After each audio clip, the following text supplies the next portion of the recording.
Hello everyone, welcome to learn easy maths classes. आज इस video में मैं आपको fundamental concepts of algebra exercise 1 के क्वेश्चंस कराऊंगा। So without wasting a time let's begin. सबसे पहली बात जो आपको पता होनी चाहिए यहाँ पर कि अलजेब्रा और अरिथमेटिक में क्या डिफरेंस होता है। अलजेब्रा और अरिथमेटिक दोनों सेम नहीं होते हैं। अलजेब्रा अरिथमेटिक की तरह नहीं होता है। अलजेब्रा में हम अरिथमेटिक्स के सारे रूल यूज़ करते हैं और इसमें हम सारे वो 4 ऑपरेशंस भी यूज़ करते हैं जो अरिथमेटिक में भी यूज़ होते हैं। कौन कौन से? एडिशन पढ़ते हैं आप अरिथमेटिक में, सबट्रैक्शन, मल्टीप्लिकेशन, डिविजन्स, ये सब 4 ऑपरेशंस जो आप अरिथमेटिक में यूज़ करते हो वो अलजेब्रा में भी यूज़ होते हैं। बट अलजेब्रा में हम डील करते हैं ऐसी क्वांटिटीज़ से जो अननोन होती हैं, या ये कह सकते हैं जिसकी वैल्यू फिक्स्ड नहीं होती है। जब हम अरिथमेटिक पढ़ते हैं ना, तो उसमें बस एक ही चीज़ अननोन होती है, वो होता है किसी भी प्रॉब्लम का आंसर, किसी भी क्वेश्चन का आंसर। फॉर एग्जांपल आपसे 3 + 2 करने को कहा जाए, ये एक सिंपल अरिथमेटिक ऑपरेशन है एडिशन का।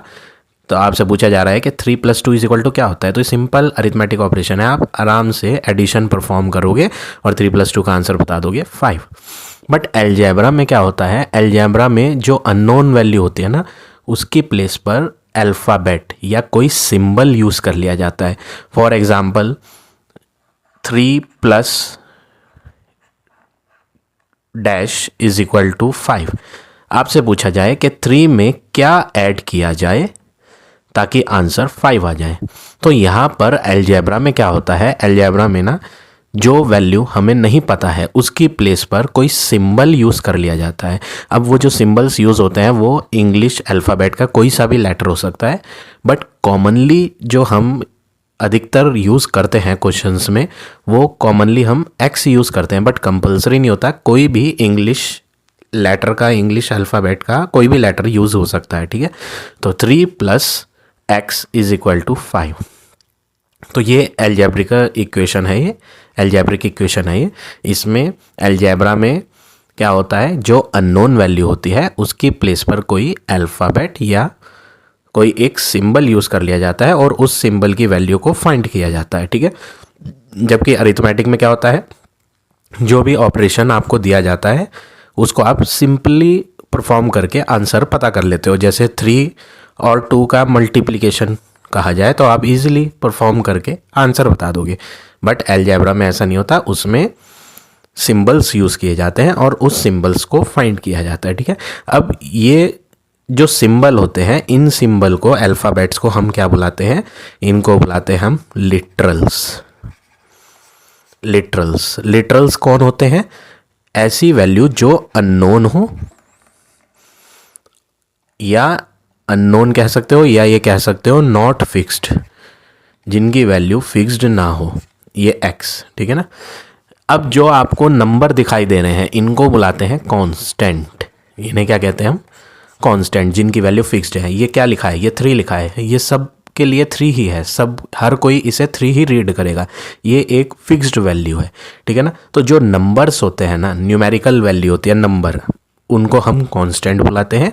जो अननोन वैल्यू होती है, अल्फ़ाबेट होते हैं, ABCXYZ, कुछ भी अल्फ़ाबेट आए, उनको हम क्या बुलाते हैं? लिटरल्स बुलाते हैं। ठीक है, तो ये बेसिक चीज़ है जो हम यहाँ इस चैप्टर में बहुत यूज़ करने वाले हैं। इसी के बेसिस पर ही ये पूरा अलजेब्रा बना है। ठीक है, देखो पहला क्वेश्चन क्या है। पहला क्वेश्चन हम स्टार्ट करते हैं। Write the following symbolically. यहाँ पर हमें सिम्बल्स का यूज़ करके इनको शो करना है। पहला पार्ट,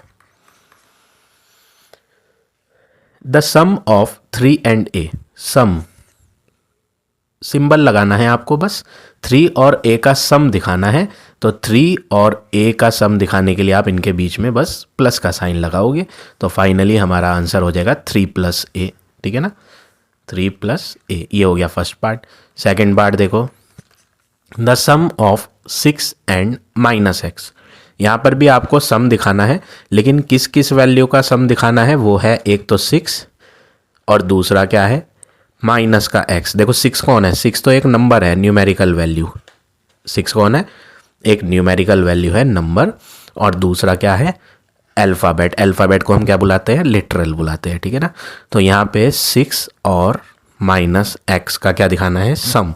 सम के लिए क्या लगता है, प्लस। अब आप यहाँ ऑब्जर्व करेंगे कि यहाँ पर दो सिंबल्स एक साथ आ रहे हैं। तो जब भी दो सिंबल्स कभी एक साथ आए तो दोनों को सेपरेट करने के लिए आप ब्रैकेट का यूज़ करेंगे।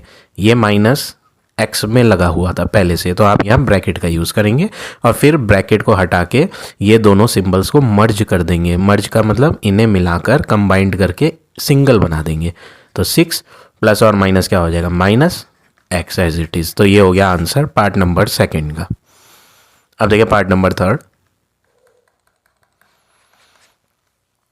The sum of m and n, m और n का सम। तो m और n के बीच में आप प्लस साइन लगा देंगे। ये हो गया आपका पार्ट नंबर 3। पार्ट नंबर 4 देखिए, the sum of -1/2 and -a। तो आपको क्या करना है, -1/2 और -a, ये जो दो वैल्यू दी है इनके बीच में सम मीन्स प्लस लगाना है। और अभी मैंने आपको प्रीवियस पार्ट सेकंड में बताया था कि जब दो सिंबल्स एक साथ आ रहे हों प्लस और माइनस, तो आप ब्रैकेट का यूज़ करें। -a के साथ लेंगे क्योंकि ऑलरेडी a में माइनस था क्वेश्चन में, ठीक है। अब ये दोनों सिंबल मर्ज करके कंबाइंड करके सिंगल बना लोगे, दो की जगह एक सिंबल। तो आपका आंसर हो जाएगा -1/2 प्लस एंड माइनस a। तो ये हो गया आपका पार्ट नंबर 4। अब देखिए part number 5, a subtracted from 2। ये सब्ट्रैक्ट है और सब्ट्रैक्ट का एक रूल होता है, जो फ्रॉम के बाद होता है ना उसको आप पहले लिखोगे। ये बात याद रखेंगे, सब्ट्रैक्शन का रूल है फ्रॉम के बाद। देखो फ्रॉम के बाद क्या लिखा है, 2। इस फ्रॉम के बाद वाले को हम पहले लिखेंगे, फिर सब्ट्रैक्ट का साइन लगाएंगे क्योंकि क्वेश्चन सब्ट्रैक्ट का है, और ए को बाद में लिखेंगे, ठीक है। फ्रॉम के बाद वाला पहले और जो पहले था वो बाद में आएगा। तो आंसर हो गया 2 - a। अब देखिए पार्ट नंबर 6, ये भी सब्ट्रैक्ट है। तो सब्ट्रैक्ट का रूल यहाँ भी फॉलो करें। फ्रॉम के बाद देखो क्या है, फ्रॉम के बाद है x, तो इसको तो लिखो पहले क्योंकि क्वेश्चन सब्ट्रैक्ट का है। तो सब्ट्रैक्ट की वजह से क्या लगेगा, माइनस। अब सब्ट्रैक्ट करना किसको है, -7 को। तो यहाँ पे -7 आएगा, दो माइनस आ गए। क्यों माइनस आए भाई, 2 माइनस क्यों लगाए मैंने यहाँ, डबल माइनस क्यों। एक माइनस सब्ट्रैक्ट का है, ये जो माइनस है ये 7 में ऑलरेडी क्वेश्चन में लगा हुआ था। दो साइन आ रहे हैं तो ब्रैकेट का यूज़ करेंगे। सेकेंड पार्ट में मैंने ये बात बताई थी। एक्स एज इट इज़ रहेगा, माइनस आउटसाइड है, माइनस इनसाइड है, माइनस और माइनस मर्ज हो जाएंगे, प्लस हो जाएगा, माइनस और माइनस +7। तो फाइनली आंसर आ गया x + 7, ठीक है। आंसर शीट में आपका ये दिया है, आप इसे सॉल्व करके ऐसे लिखेंगे वो भी करेक्ट है, ठीक है। पार्ट नंबर 7 देखें, the product of 11 and p। Product, अब प्रोडक्ट क्या होता है भाई, प्रोडक्ट होता है मल्टीप्लाई। वो कह रहा है आप 11 और p को मल्टीप्लाई करो। अब हम अलजेब्रा पढ़ रहे हैं, अलजेब्रा में कभी भी मल्टीप्लाई का सिंबल यूज़ नहीं होता। कभी भी दो चीज़ों के बीच में अगर कोई सिंबल नहीं लगाया जाता तो वो मल्टीप्लाई होता है, ठीक है। तो अलजेब्रा में दो चीज़ों का मल्टीप्लिकेशन दिखाने के लिए उनके बीच में कोई भी साइन का प्रयोग, कोई भी साइन का यूज़ नहीं किया जाता।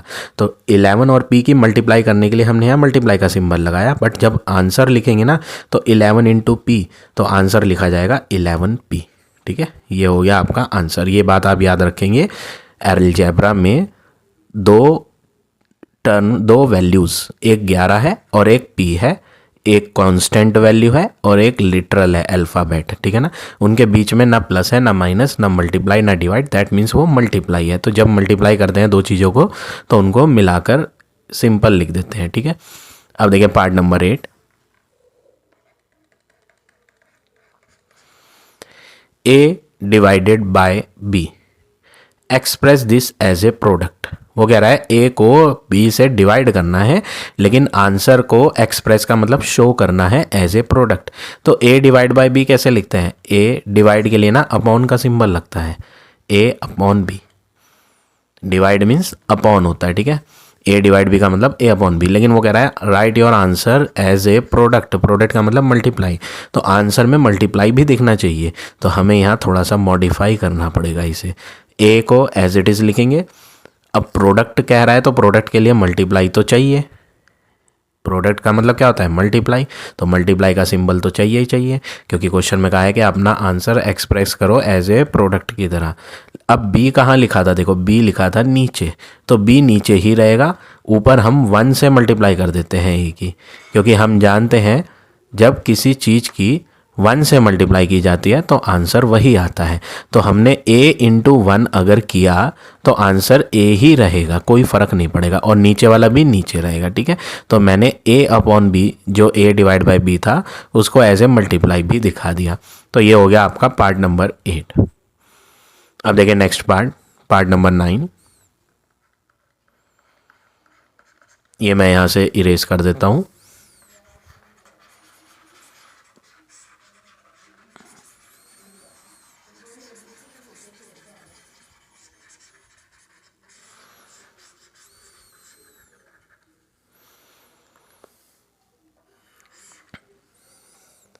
नाइन्थ पार्ट है 3 times the sum of x and 5। 3 times बोला है, तो 3 को लिखेंगे। टाइम्स के लिए ना आपको मल्टीप्लाई का सिंबल लगाना है, और किसका 3 टाइम्स है, the sum of x and 5। अब आपको ना सम करना है, सम कैसे कहते हैं, प्लस को x और 5 का सम करना है। तो x और 5 का सम होगा x प्लस 5। तो हमने यहाँ ये सम फाइंड करा, इस पूरे सम को ना ब्रैकेट में लेना है और इसका 3 गुणा कर देना है। 3 टाइम्स का मतलब 3 से इसको मल्टीप्लाई कर देना है। तो जो सम था ना x और 5 का सम, उसे आपको ब्रैकेट में लेना पड़ेगा। ये पूरा कंबाइंड आंसर सम है और इसका 3 गुना करना है, ठीक है। तो 3 इंटू एक्स प्लस 5 लिखेंगे, और मल्टीप्लाई का सिंबल ना लगा के डायरेक्ट ऐसे लिखें 3 ब्रैकेट x प्लस 5। मल्टीप्लाई का सिंबल लगाने की ज़रूरत नहीं है, जब यहाँ पे कोई सिंबल नहीं लगाया तो वो मल्टीप्लाई है, ठीक है ना। अब आ जाए 10th पार्ट पे। The sum of y and -7, वो कह रहा है सम करो y का और -7 का। तो सम के लिए तो प्लस लगाना है y और -7 के बीच में, और फिर डिवाइड कर देना है 11 से। पूरे आंसर को जो सम आया, सम क्या आया, सम तो पूरा ही आया, उसको डिवाइड कर दो किससे, 11 से। नेक्स्ट स्टेप, ये ब्रैकेट के बाहर एक सिंबल है प्लस और ब्रैकेट के अंदर एक सिंबल है, इन्हें मर्ज करके एक ही बना देंगे। तो y प्लस और माइनस -7 अपॉन 11, ये हो गया आपका पार्ट नंबर 10। अब देखिए पार्ट नंबर 11 पार्ट है प्रोडक्ट ऑफ 3। प्रोडक्ट बोला, प्रोडक्ट किसे कहते हैं, प्रोडक्ट बोलते हैं मल्टीप्लाई को। तो आपको ना प्रोडक्ट करना है, मल्टीप्लाई करनी है। किस किस की मल्टीप्लाई करनी है, 3 की मल्टीप्लाई लगाते हैं। किससे करनी है, difference between x and 2। Difference किसे कहते हैं, डिफरेंस बोलते हैं माइनस को, सब्ट्रैक्ट को।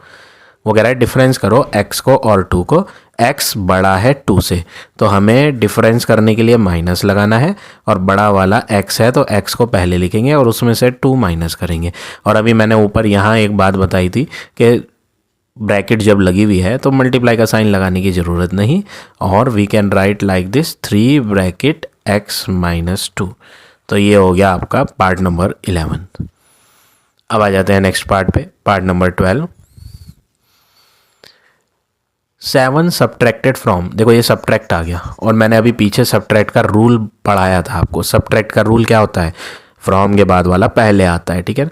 तो 12th पार्ट में आपको सब्ट्रैक्ट करने के लिए पहले फ्रॉम के बाद वाला देखना है। देखो फ्रॉम वर्ड ये रहा, और फ्रॉम के बाद है product of 12 and t। Product किसे कहते हैं, मल्टीप्लाई को।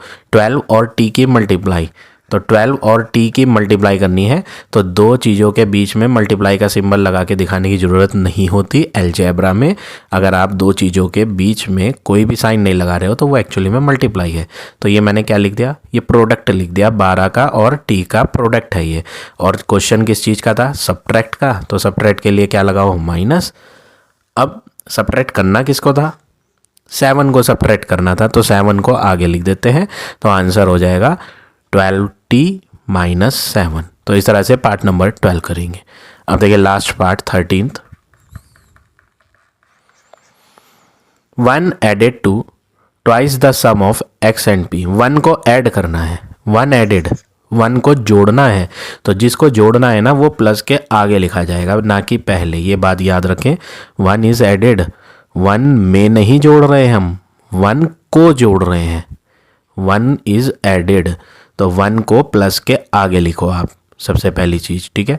आंसर शीट में चाहे जैसे भी दे रखा हो, सेंटेंस का मीनिंग क्या है आप उसके अकॉर्डिंग आंसर लिखो, ठीक है। 1 is added to twice the sum of x and p, तो 1 को जोड़ना है इसलिए हम प्लस करेंगे 1। किस में प्लस करेंगे 1 वो हम पहले लिखेंगे। किस में प्लस करना है, ट्वाइस में। ट्वाइस के लिए क्या लगाएंगे, 2 ब्रैकेट, 2 से मल्टीप्लाई होगी। ट्वाइस का मतलब दुगना कर दो, तो दुगना करने के लिए 2 से मल्टीप्लाई करो किसको, सम ऑफ एक्स एंड पी, तो सम का मतलब प्लस करना है एक्स को और पी को। आंसर शीट में क्या दिया है, 1 पहले दिया हुआ है plus 2 bracket x plus P, ऐसे दिया है। मीनिंग सेम है, ये और ये सेम ही है, बट करेक्ट वे ये है आपका, ठीक है। जैसा सेंटेंस कहा गया है वैसा लिखना चाहिए। एक सेंटेंस में कहा गया है कि 1 को जोड़ा जाएगा, तो 1 को जोड़ा जाएगा तो 1 को प्लस करके दिखाना है, ना कि 1 में प्लस। ये है 1 के अंदर प्लस, जबकि क्वेश्चन कह रहा है 1 को प्लस करना है, तो 1 को प्लस करना है तो प्लस के आगे 1 लिखो आप, ठीक है। दोनों में से कोई भी लिख लो, दोनों करेक्ट हैं, ठीक है ना। अब आ जाते हैं नेक्स्ट क्वेश्चन पे।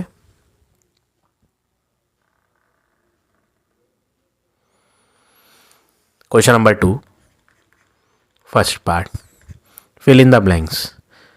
ए plus A plus A plus A plus A, यहाँ पर ए को 5 टाइम्स ऐड किया गया है। तो जब ऐड करते हैं अल्फ़ाबेट को, कितने टाइम करा है यहाँ, 5 टाइम। तो जब सेम अल्फ़ाबेट को जितनी टाइम्स ऐड किया जाएगा आंसर उतना ही बन जाएगा। क्या बन जाएगा, 5 times a. A is added how many time, 5 time, इसलिए आंसर क्या हो गया, 5 टाइम्स ए। नेक्स्ट भी ऐसे ही है, सेकंड पार्ट, एक्स को ऐड किया गया है 6 टाइम। देखो 1 2 3 4 5 6 टाइम्स एक्स को ऐड किया गया है, तो बन जाएगा 6 times x, that is 6x। Third part, x को मल्टीप्लाई किया गया है 5 टाइम। अब हम ऐड नहीं कर रहे, पिछली बार तो ऐड करा था, प्लस करा था, अब मल्टीप्लाई किया जा रहा है। मल्टीप्लाई करने पे क्या होता है, पावर बन जाती है, पावर। एक्स को 1 2 3 4 5 बार लिया है, तो आंसर हो जाएगा एक्स की पावर में 5। तो जब हम सेम अल्फ़ाबेट को रिपीटेडली मल्टीप्लाई करेंगे नंबर ऑफ टाइम्स, तो पावर बनेगी, ये बात याद रखेंगे आप, ठीक है। फोर्थ पार्ट देखो, बी को 1 2 3 4 5 6 7 बार मल्टीप्लाई करा, तो जब मल्टीप्लाई कर रहे हैं ना तो पावर बनेगी। किसकी पावर बनेगी, बी की पावर बनेगी। कितनी, 7 टाइम ऐड करा है, सॉरी 7 टाइम मल्टीप्लाई करा है, इसलिए बी की पावर 7 बनेगी। अब देखो fifth part, y divide z is equal to y into dash. देखो यहाँ पे इक्वल के लेफ्ट हैंड पे ना डिवाइड आ रहा है, और जबकि इक्वल के राइट हैंड पे डिवाइड ना होके मल्टीप्लाई है। अब यहाँ पर आपको करना क्या है, आप इसे ना अपॉन में लिखो, y अपॉन z। कैसे लिखो, अपॉन में, डिवाइड का मतलब अपॉन होता है। अब यहाँ पर y इंटू डैश में पूछ रहा है कि यहाँ डैश में क्या आना चाहिए। देखो लेफ्ट हैंड पे अपॉन के नीचे कौन था, z, तो अब भी अपॉन के नीचे z ही आएगा।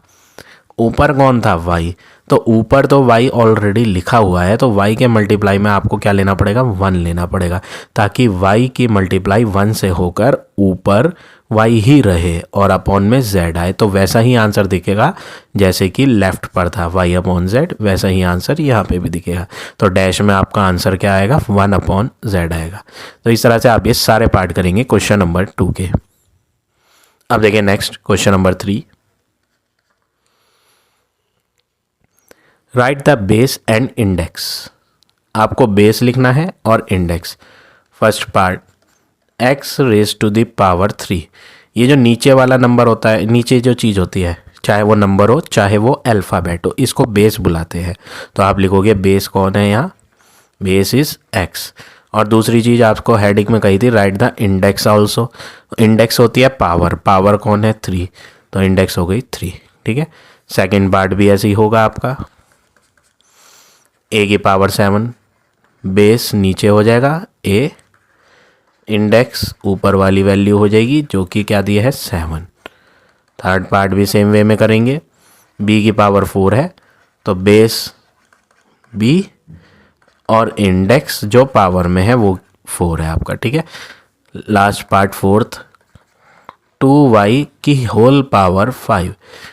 तो ये जो पावर है ये तो इंडेक्स है, इंडेक्स कौन है 5, और जो नीचे ये पूरा कंप्लीट लिखा है वो बेस है। बेस क्या हो गया 2y। तो इस तरह से आप ये सारे पार्ट करेंगे क्वेश्चन नंबर 3 के। अब आ जाते हैं नेक्स्ट क्वेश्चन पे। Question number 4 first part. एक एल्जेब्रिक एक्सप्रेशन दिया है आपको, यहाँ पर हम भी लिख देते हैं ये एक एल्जेब्रिक एक्सप्रेशन है। एल्जेब्रिक एक्सप्रेशन होता क्या है, जब काफ़ी सारे टर्म्स आपस में प्लस या माइनस के साइन से कनेक्ट हो। देखो ये ना टर्म कहलाते हैं, कौन, ये पूरा मल्टीप्लाई में लिखा हुआ टर्म कहलाएगा, यहाँ भी पूरा मल्टीप्लाई में लिखा हुआ टर्म कहलाएगा। अब आप कहेंगे कि सर आप मल्टीप्लाई क्यों कह रहे हो, भैया मैंने अभी आपको प्रीवियस क्वेश्चन में बताया था, क्वेश्चन नंबर 1 में, जब दो चीज़ों के बीच में ना प्लस ना माइनस दिखे तो एक्चुअली में यहाँ मल्टीप्लाई होता है।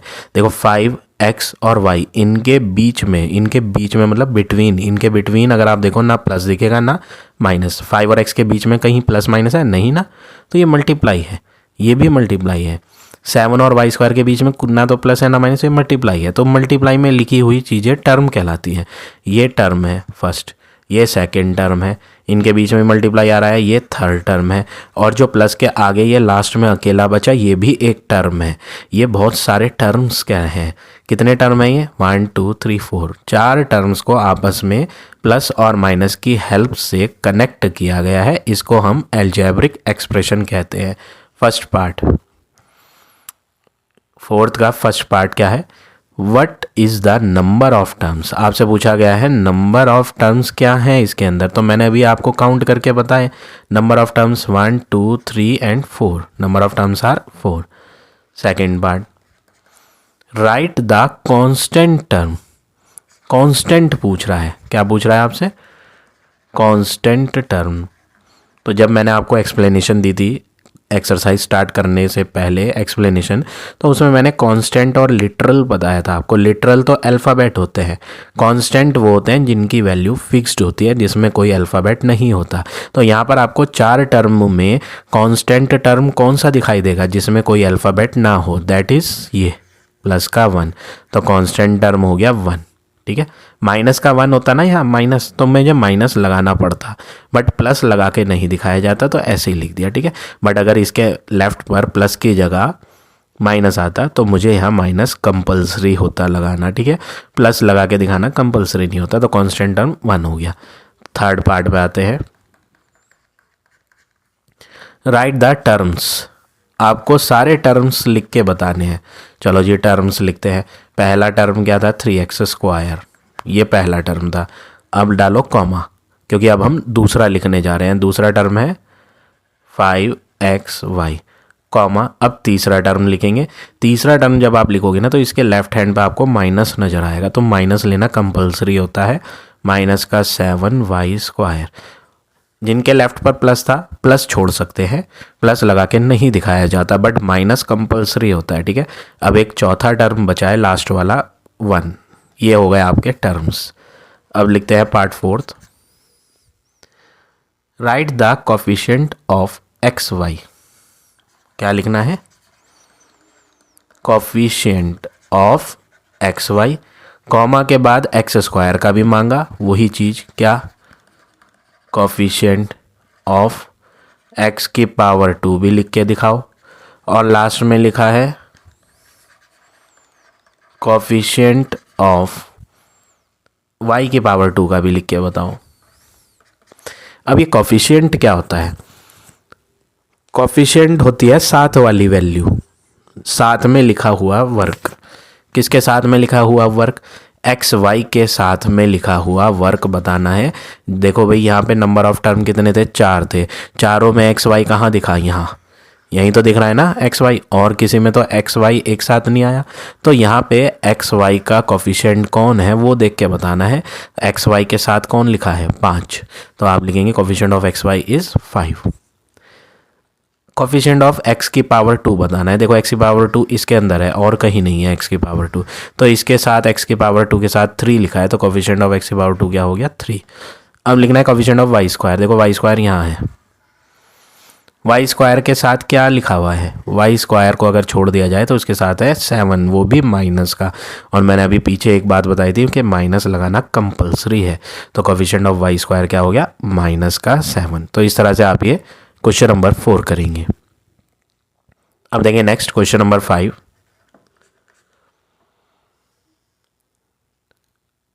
For the algebraic expression this, यहाँ पर भी एक एल्जेब्रिक एक्सप्रेशन दिया है 1 + 3/4x - 4/3y + xy।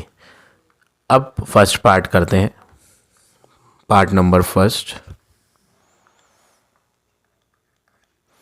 How many terms are there, वो पूछ रहा है यहाँ पे नंबर ऑफ टर्म्स कितने हैं ये बताओ। नंबर ऑफ टर्म्स, देखो नंबर ऑफ टर्म्स गिनने का सबसे आसान तरीका यही है कि जहाँ पे प्लस या माइनस आ जाए वहाँ से अलग हो जाता है term.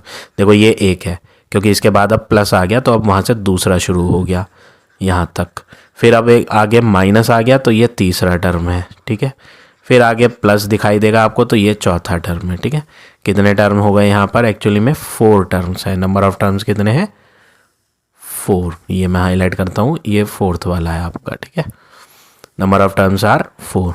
Second part, write the terms, वो कह रहा है लिख के भी बताओ कि टर्म्स कौन कौन से हैं। चलो जी लिख के भी बता देते हैं। पहला वाला है 1, कॉमा, दूसरा वाला है 3/4x, कॉमा, तीसरा वाला है -4/3y। प्लस लगा के नहीं दिखाया करते बट माइनस जरूर लगाना है, ठीक है ना। और लास्ट में 4th टर्म है xy। अब आ जाते हैं पार्ट नंबर 3 पे। Find the coefficient of x y, क्या लिखना है हमें, कोफिशिएंट ऑफ एक्स वाई। अभी मैंने पिछले क्वेश्चन में भी आपको कोफिशिएंट पढ़ाया। कोफिशिएंट क्या होता है, कोफिशिएंट होती है साथ वाली वैल्यू। वो पूछ रहा है एक्स वाई के साथ क्या लिखा है वो बताओ।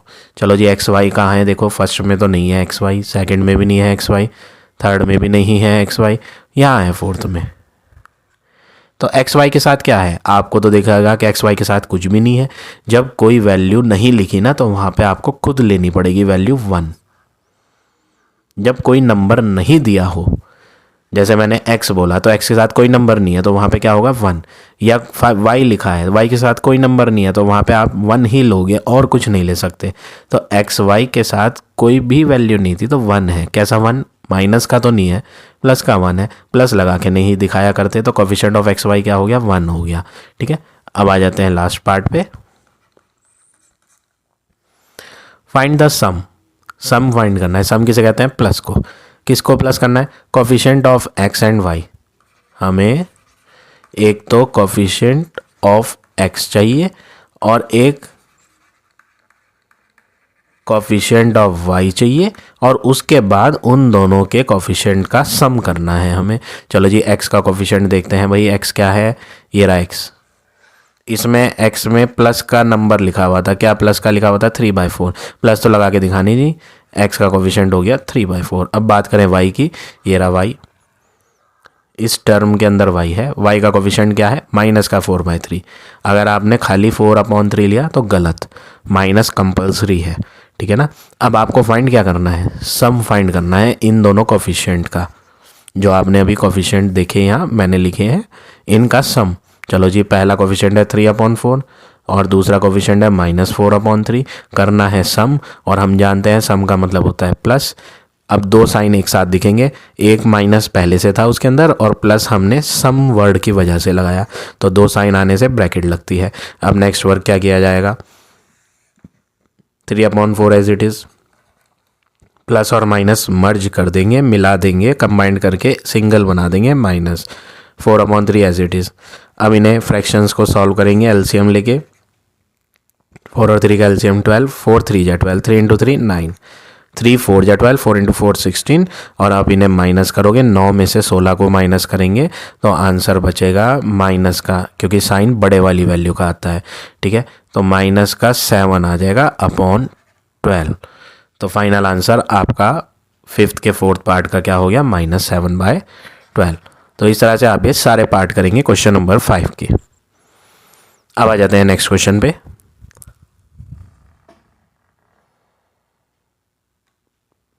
Question number 6। क्वेश्चन है, identify the monomial, binomial and trinomial among the following. यहाँ पर काफ़ी सारे पार्ट्स गिवन है और आपको आइडेंटिफाई करना है कौन सा पार्ट मोनोमियल है, कौन सा बाइनोमियल और कौन सा ट्राइनोमियल। तो मोनोमियल वो होता है जिसमें नंबर ऑफ टर्म्स 1 आए।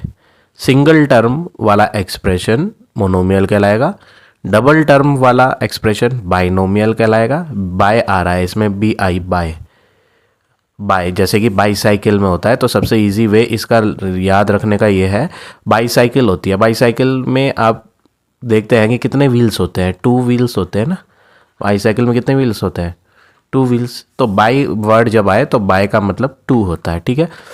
ट्राइनोमियल्स में ट्राई वर्ड आ रहा है, जैसे हमारा फ्लैग होता है ट्राई कलर का है, our Indian flag it is of tricolour. तो ट्राई मीन्स 3 कलर्स आते हैं उसमें, ठीक है ना। तो ट्राई मीन्स 3 टर्म्स, जिसमें 3 टर्म होंगे वो ट्राइनोमियल कहलाएगा।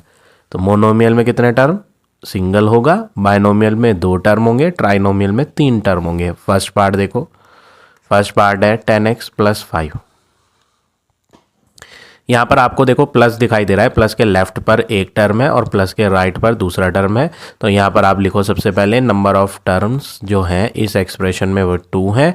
सो इट इज़ बाइनोमियल, क्योंकि ये 2 टर्म वाला है तो इसलिए हम इसे बाइनोमियल बुलाएंगे, ठीक है। Second part, -4x⁻²।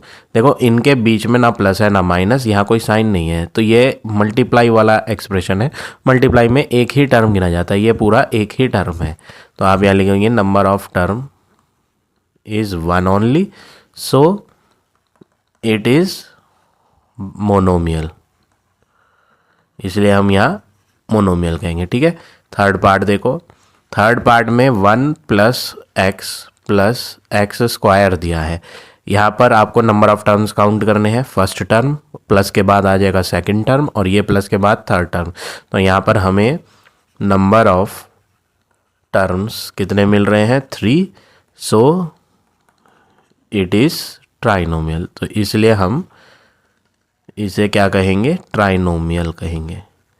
I hope clear हो गया होगा। मोनोमियल में 1 टर्म आता है, बाइनोमियल में 2 टर्म आते हैं और ट्राइनोमियल में 3 आते हैं, ठीक है। अब देखो फोर्थ पार्ट, फोर्थ पार्ट में नंबर ऑफ टर्म्स आपको कितने दिखाई दे रहे हैं, 1 यहाँ है और ये सेकंड है। नंबर ऑफ टर्म्स 2 है। जब नंबर ऑफ टर्म्स 2 है तो ये क्या कहलाएगा, बाइनोमियल, ठीक है। ये तो सिंगल टर्म है, नंबर ऑफ टर्म क्या है यहाँ 1, तो ये क्या कहलाएगा, मोनोमियल। यहाँ पे नंबर ऑफ टर्म्स कितने हैं, 1 2 3 टर्म्स है, तो ये क्या कहलाएगा, ट्राइनोमियल।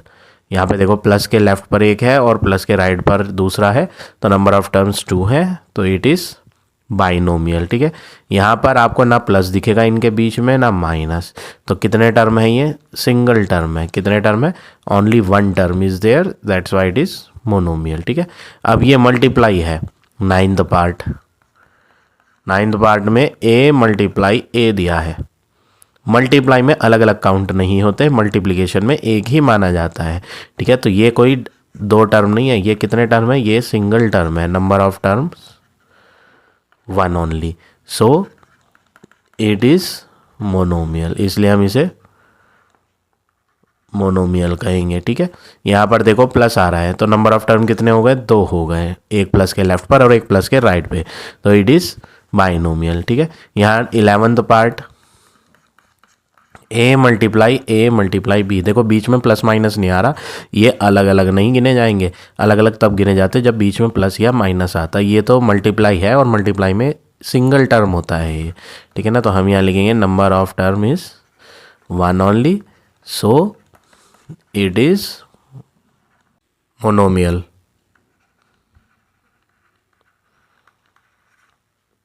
अब देखिए नेक्स्ट पार्ट, ट्वेल्थ पार्ट में आपको यहाँ प्लस का साइन दिखेगा इनके बीच में, तो ये कितने टर्म्स हैं, 3 टर्म है, और 3 टर्म वाला क्या कहलाता है, ट्राइनोमियल।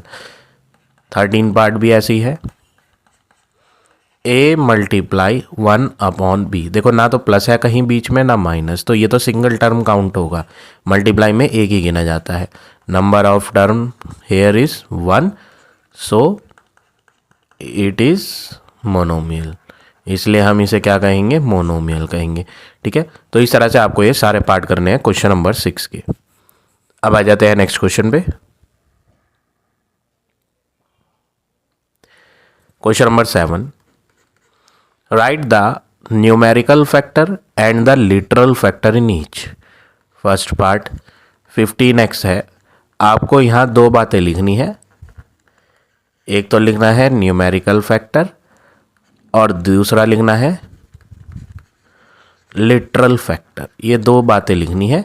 अब न्यूमेरिकल फैक्टर में NUM आ रहा है, नंबर, यहाँ पे नंबर की साउंड आ रही है, तो आपको न्यूमेरिकल फैक्टर में नंबर लिखना होता है। देखो नंबर क्या है, यहाँ 15 है, 15 में कोई साइन नहीं लग रहा, अगर ये माइनस का 15 होता तो हम माइनस लगाते, प्लस लगा के लिख के नहीं दिखाना होता, तो प्लस लगाने की ज़रूरत नहीं है। 15 के लेफ्ट पर अगर माइनस दिया होता तो हम -15 लिखते हैं। ठीक है, अब बात करें लिटरल फैक्टर की, लिटरल वर्ड आ रहा है, लिटरल मैंने एक्सप्लेनेशन में बताया था आपको, तो लिटरल किसे कहते हैं, लिटरल्स वेरिएबल्स अल्फ़ाबेट जो होते हैं ना, उनको हम लिटरल कहते हैं, जिनकी वैल्यू फिक्स्ड नहीं होती, जो कि यहाँ पर कौन है, x, तो लिटरल फैक्टर हो गया x। तो इस तरह से ये फर्स्ट पार्ट करना है। अब देखें part number second,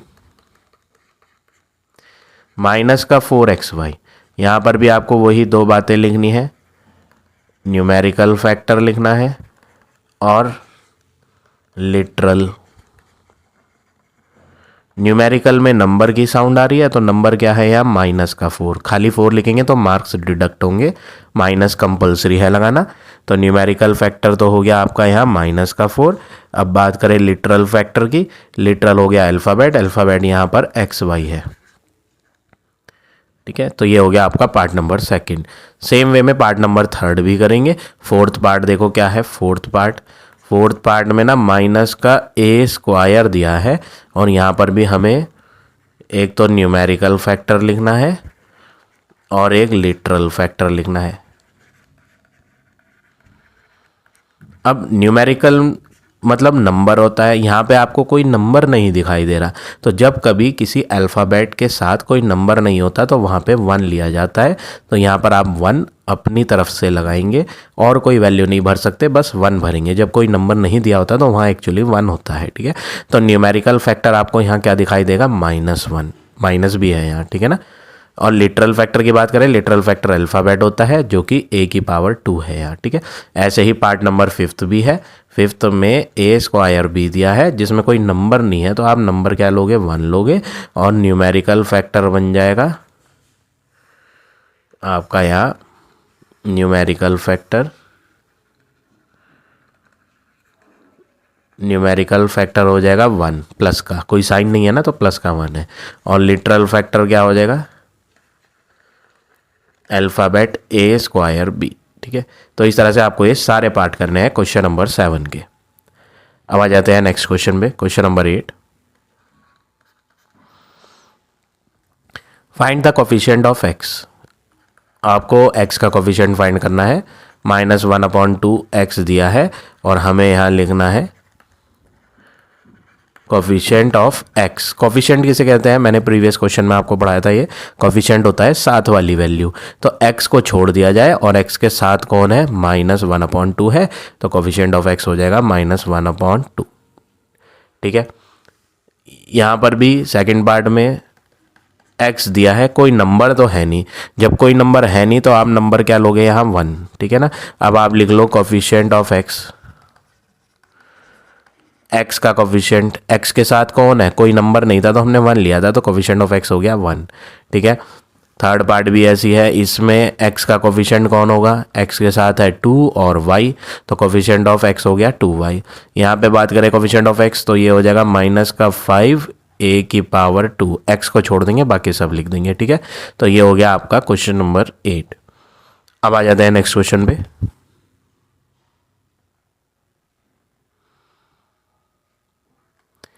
question number 9, find the coefficient of b square. आपको बी स्क्वायर का कोफिशिएंट लिखना है। फर्स्ट पार्ट माइनस का ए बी स्क्वायर है और आपको लिखना है कोफिशिएंट ऑफ बी स्क्वायर। अब बी स्क्वायर का कोफिशिएंट लिखने के लिए बी स्क्वायर को आप छोड़ दो और बाकी सारा लिख दो, तो आंसर हो जाएगा माइनस का ए। ठीक, ऐसे ही सेकंड पार्ट है। सेकंड पार्ट में आपका आंसर बी स्क्वायर का कोफिशिएंट पूछा गया है, तो बी स्क्वायर को छोड़ दो, आंसर होगा 6। ठीक है ना, मैं डायरेक्ट लिख रहा हूँ, आप सेंटेंस लिखोगे इस तरह से, coefficient of b square is equal to 6, इस तरह से लिखेंगे आप। ठीक है, पूरा सेंटेंस बना के लिखना है। थर्ड पार्ट देखो, बी स्क्वायर का कोफिशिएंट पूछा गया है तो बी स्क्वायर छोड़ दिया जाए, तो 7a स्क्वायर आंसर हो जाएगा। फोर्थ पार्ट, बी स्क्वायर का कोफिशिएंट के लिए बी स्क्वायर को छोड़ दें तो माइनस का 8c बचेगा, तो आंसर हो गया माइनस 8c। तो इस तरह से आप ये सारे पार्ट करेंगे क्वेश्चन नंबर 9 के। अब देखते हैं question number 10, identify the pair of like terms. आपको आइडेंटिफाई करना है कौन सा पेयर लाइक टर्म वाला है। जैसे कि फर्स्ट पार्ट में देखो 11x 7x 5xy 5y, ये क्वेश्चन है, ये मैंने क्वेश्चन नोट किया है। अब आपको बताना है लाइक टर्म्स कौन है यहाँ। लाइक टर्म्स वो होते हैं जिनका लिटरल, जिनका अल्फ़ाबेट सेम हो, वो लाइक टर्म्स कहलाते हैं। ठीक है, like terms are those whose alphabet और we can call literal are same. तो आप यहाँ देखो, यहाँ पे फर्स्ट टर्म में x है अल्फ़ाबेट, सेकंड में भी x है, थर्ड में नहीं है x के साथ y भी आ रहा है, तो ये तो xy अल्फ़ाबेट है, और इसमें खाली y है, तो ये तो सेम है नहीं, बस दो सेम है। कौन कौन से, 11x और 7x, क्योंकि इनके अल्फ़ाबेट दोनों के एक ही है x। ठीक है, इसलिए ये लाइक टर्म है।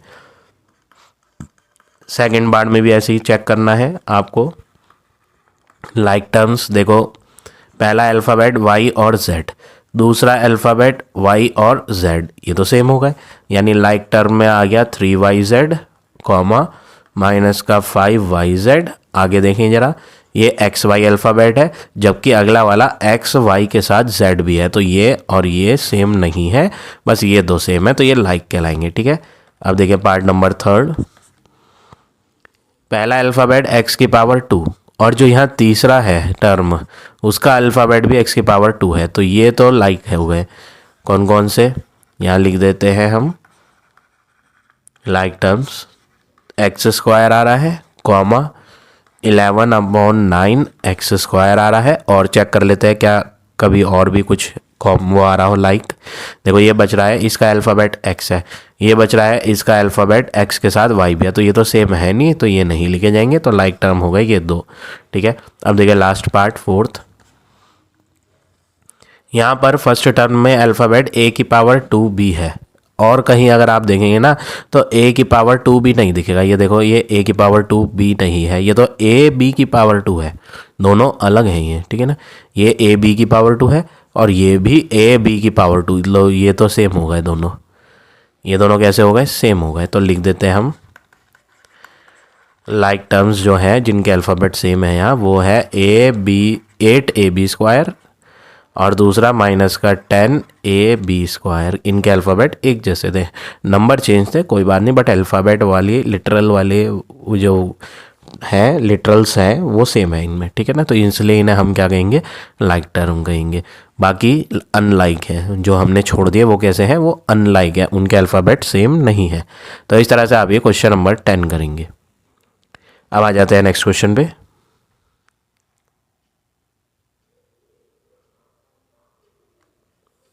क्वेश्चन नंबर 11th क्वेश्चन है, which of the following algebraic expression are polynomial.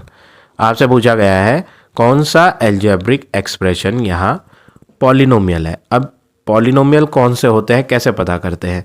सबसे पहली चीज़ पॉलिनोमियल के लिए जो आपको ध्यान रखनी है, ऐसी एल्जेब्रिक एक्सप्रेशन जिनमें पावर जो होती है लिटरल की पावर किसे कहते हैं, अल्फ़ाबेट वो पॉजिटिव होनी चाहिए, और दूसरी बात, अल्फ़ाबेट कभी डिनोमिनेटर में ना लिखा हो, न्यूमरेटर में लिखा हो, तो वो अलजेब्रिक एक्सप्रेशन पॉलिनोमियल कहलाते हैं।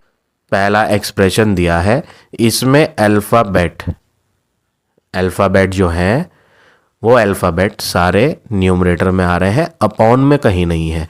देखो सेकंड वाला पार्ट देखोगे तो सेकंड वाले पार्ट में आपको अल्फ़ाबेट कहाँ दिखाई देगा, अपॉन में दिखाई देगा, नीचे दिखाई देगा 3 के अपॉन में, देखो ये है ना। तो सबसे पहली बात, पॉलिनोमियल में अल्फ़ाबेट ऊपर होने चाहिए और उनकी पावर पॉजिटिव होनी चाहिए प्लस की। बस ये 2 बात आप पॉइंट याद रखेंगे। पॉलिनोमियल में कभी भी टर्म ऐसे नहीं होते जिनमें अल्फ़ाबेट नीचे आता है। ये एक पॉइंट है जो आपको ध्यान रखना है। क्या? पॉलिनोमियल्स में कोई भी टर्म ऐसा नहीं होता जिसमें अल्फ़ाबेट लिटरल कहाँ पर आ रहा हो, डिनोमिनेटर में आ रहा हो। लिटरल हमेशा कहाँ होने चाहिए, न्यूमरेटर में होनी चाहिए और उनकी पावर प्लस होनी चाहिए। ठीक है, अब जैसे फर्स्ट पार्ट है 1 + 2x + 3x² + 4x की पावर 3, ये आपका पॉलिनोमियल है या नहीं ये पता करना है। तो देखो यहाँ पे जितने भी टर्म है, first term, second term, third term और फोर्थ, 4 टर्म है, चारों में लिटरल्स जो अल्फ़ाबेट है वो न्यूमरेटर में आ रहे हैं और सबकी पावर में आपको कहीं पे भी माइनस नहीं दिख रहा। तो आप लिखोगे इट इज़ ए पॉलिनोमियल, ये पॉलिनोमियल है। ठीक है, अब डिग्री भी समझ लेते हैं। अगला क्वेश्चन ना 12th डिग्री का है। अब डिग्री क्या होती है? डिग्री होती है highest power of literal. Alphabet के ऊपर लगी हुई सबसे बड़ी पावर डिग्री कहलाती है। तो पॉलिनोमियल तो ये है, अगर इसमें डिग्री पूछी जाए आपसे, पूछी नहीं है वैसे क्वेश्चन में, लेकिन मैं आपको एक्सप्लेन कर रहा हूँ कि 12th क्वेश्चन डिग्री का ही है, इसलिए मैं वो आपको 11th में ही समझा रहा हूँ। ठीक है, ताकि आपको और ज़्यादा क्लियर हो जाए। तो ये पॉलिनोमियल था। अब पॉलिनोमियल की डिग्री होती है अल्फ़ाबेट की सबसे बड़ी पावर। देखो अल्फ़ाबेट x यहाँ है, यहाँ है, यहाँ है, सबसे बड़ी पावर x के ऊपर जो दिख रही है वो है यहाँ 3, x की पावर 3। x की पावर यहाँ कम है 2, यहाँ x की पावर कुछ नहीं है, तो कुछ नहीं पावर का मतलब होता है 1। तो सबसे बड़ी पावर यहाँ पे 3 है, तो डिग्री हो गई 3। ठीक है, सेकंड पार्ट देखो। सेकंड पार्ट में 5x² - 7x + 3/x ये दिया है। आप लिखोगे it is not a polynomial, ये पॉलिनोमियल नहीं है। कैसे पता चला? कैसे पता चला है कि ये पॉलिनोमियल नहीं है? मैंने अभी आपको एक पॉइंट याद रखने के लिए कहा था कि पॉलिनोमियल में जितने भी टर्म्स होते हैं उन टर्म्स में अल्फ़ाबेट हमेशा, लिटरल जो होता है अल्फ़ाबेट, वो हमेशा न्यूमरेटर में होना चाहिए, जबकि यहाँ डिनोमिनेटर में आ रहा है। तो ये टर्म जो है, ये टर्म कैसा है? जिसमें अल्फ़ाबेट नीचे आ रहा है, इसलिए हम इसे पॉलिनोमियल नहीं मानेंगे। इसलिए इसमें डिग्री भी नहीं लिखी जाएगी। देखो पिछले वाले में मैंने डिग्री लिखी, बट इसमें नहीं लिखूंगा क्योंकि ये पॉलिनोमियल है ही नहीं। डिग्री तो पॉलिनोमियल की लिखी जाएगी। डिग्री किसकी होती है? पॉलिनोमियल की, और ये पॉलिनोमियल नहीं है, इसलिए इसमें डिग्री भी नहीं आएगी। थर्ड पार्ट 7 - y², ये क्वेश्चन है। कोई भी अल्फ़ाबेट अपॉन के नीचे नहीं है, तो आप लिखोगे इट इज़ ए पॉलिनोमियल। हाँ, ये पॉलिनोमियल है। अब जब ये पॉलिनोमियल है तो इसकी डिग्री भी लिखी जा सकती है। क्वेश्चन में नहीं मांगी, बट फिर भी मैं लिख के बता देता हूँ आपको। तो यहाँ पे अल्फ़ाबेट एक ही है, कौन? y, और उसके ऊपर पावर क्या है? 2। तो इससे बड़ी तो कोई पावर है ही नहीं, क्योंकि अल्फ़ाबेट और कहीं लिखा ही नहीं है, बस एक ही जगह तो अल्फ़ाबेट लिखा है। तो डिग्री क्या हो जाएगी? इसमें 2 हो जाएगी। ठीक है ना? तो ये हो गया आपका थर्ड पार्ट। फोर्थ पार्ट देखो। फोर्थ पार्ट में नॉट ए पॉलिनोमियल है। नॉट, क्यों जी? क्यों भाई नॉट ए पॉलिनोमियल है? क्योंकि भैया इसमें अल्फ़ाबेट अपॉन के नीचे आ रहा है। जो पहला टर्म था ना, उसमें अल्फ़ाबेट नीचे दिया है, तो इसमें डिग्री भी नहीं लिखी जाएगी। बात करें फिफ्थ पार्ट की, 1/8x + 1/9, ये पॉलिनोमियल है। It is a polynomial. क्यों है ये पॉलिनोमियल?